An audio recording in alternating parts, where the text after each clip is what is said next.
You ever have this happen? You turn the key in your car, you hear that little click, but then just nothing. Your fuel pump is dead, the headlights won't come on, or maybe the AC has just decided to quit.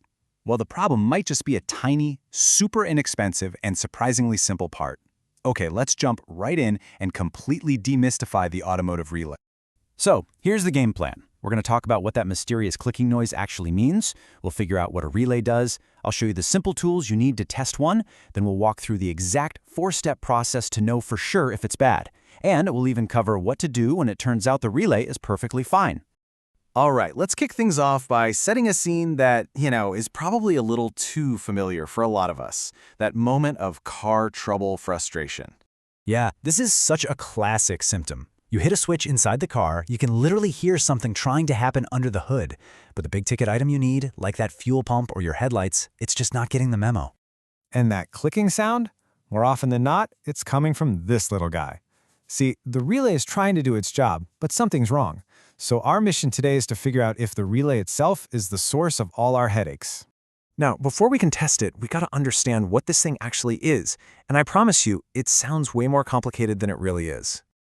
At its core, that's all a relay is. It's basically a remote control switch. It lets a really small, wimpy electrical signal, like the one from a button on your dashboard, turn on a much, much bigger flow of electricity that's needed for something heavy-duty, like a radiator fan.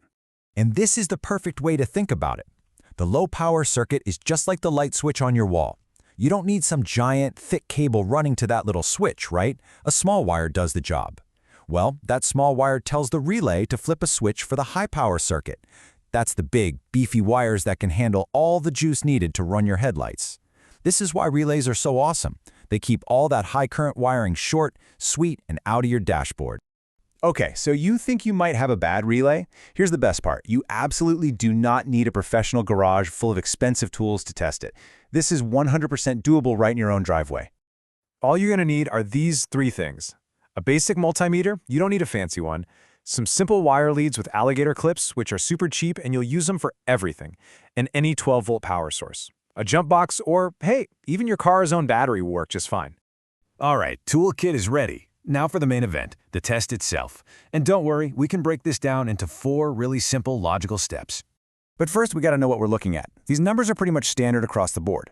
Pins 85 and 86, that's your low-power control side that fires up the little electromagnet inside. That's your switch.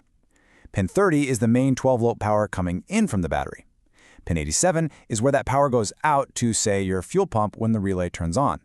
And if you have a 5-pin relay, Pin 87A is where the power goes when the relay is off. So here's our roadmap. We're going to check the internal coil first. Then we'll check the switch connections when it's just sitting there. After that, we'll actually power it up and check them again. Let's do it. Step 1 is easy. Set your multimeter to ohms and touch your probes to pins 85 and 86. What you're looking for is a reading somewhere in the ballpark of 75 to 100 ohms. If you get a reading of infinity, well, the coil's broken inside. If you get 0, it's shorted out. But a number in this range tells us the control part of the relay is probably in good shape. And this table right here, this is your cheat sheet for the whole shebang. With the relay just sitting on your bench, your multimeter set to continuity should give you a beep between pins 30 and 87A. Why? Because that circuit is normally closed, and it should be dead silent between 30 and 87. Then you apply 12 volts to pins 85 and 86. You'll hear that satisfying click. And now everything should be the opposite. You'll get a beep between 30 and 87 and silence from 30 and 87A. The switch has done its job. It's flipped. Okay, but you might be looking at your relay and thinking, hey, wait a minute, mine only has 4 pins. What's the deal with that? Well, good news, it's actually even easier to test. A 4-pin relay is just a simple on-off switch. It doesn't have that normally closed 87A pin at all. So when it's idle, there is no connection between 30 and 87, period. When you apply power to 85 and 86, you get the click, and that connection between 30 and 87 closes. That's literally it. Open or closed. Simple. Now this is a crucial point. What happens if you run this whole test and the relay passes with flying colors? Hey, don't get frustrated. This is actually great news because you've just unlocked the next level of car diagnostics. This is the moment you go from just being a part swapper to a real troubleshooter. You've just proven the relay works, which means the problem has to be in the signals getting to or from that relay. See, all that knowledge you just gained about what each pin does, it now allows you to test the socket in the fuse box where the relay plugs in.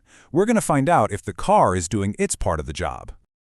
So using your multimeter right there at the fuse box, you're going to check these points. Is there always 12-volt power at socket 30? When you turn the key, do you get power at socket 86 and a good ground at 85? And here's a pro tip. Sometimes the car's computer actually provides the ground to turn the relay on, so make sure to check for that. And finally, is there a good, solid connection from socket 87 all the way to the component you're trying to power? This process will tell you exactly where the failure is. And really, this is the key takeaway from all of this. In just a few minutes, you haven't just learned how to test one little plastic box. You've learned how to understand and diagnose the logic of an entire electrical circuit in your car. And that is a seriously powerful skill to have. This knowledge turns what seems like a mysterious electrical gremlin into a simple, logical puzzle that you can solve. So the only real question left is, what are you going to fix next?